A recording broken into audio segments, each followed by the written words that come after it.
Hello guys! Good morning! Good morning! Good morning po sa ating lahat. So, i-share ko lang po itong aming mga dragon fruit na galing po sa aming mga kaibigan guys.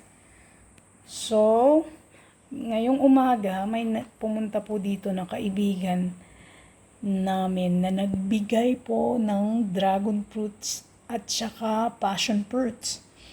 So, dalawa pong taong nagbigay po sa amin. Kaya, hinati ko po siya. Kasi, yan po ang story niya. So, itong isa, nagbigay po siya ng dalawang malaking dragon fruit.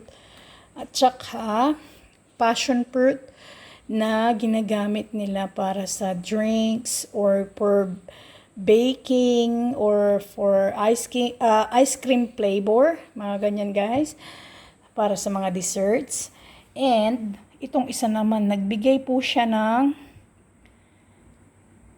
dragon fruits, dalawang varieties. Itong malaki na to, ito ay white variety, white po yung nasa loob. At ito po ay red variety. Maliit lang po siya, pero red po yung nasa loob. I think ito yung mahal na variety guys. So, share ko lang kasi ang saya-saya ko ngayong umaga kasi pagdating nila, sabay silang dumating, sabay din po silang may dala na prutas. So, sino bang hindi masisiyahan? May tanim din po kaming prutas na dragon fruit. Kaya lang, 'di ba?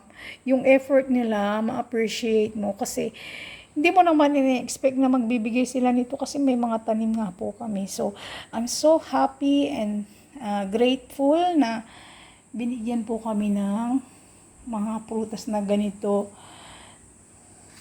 Mga prutas na ganito guys. Kaya, shinare ko at binidyohan ko kasi ang pagiging mapagbigay pala sa kapwa ay may magandang naidudulot sa ibang tao. May kasiyahang naidudulot sa ibang tao. So, yun lang guys. I'm just so happy and thankful na ma-share po sa inyo yung kwento-kwento. So guys, thank you and happy Sunday everyone. Thank you for watching. See you.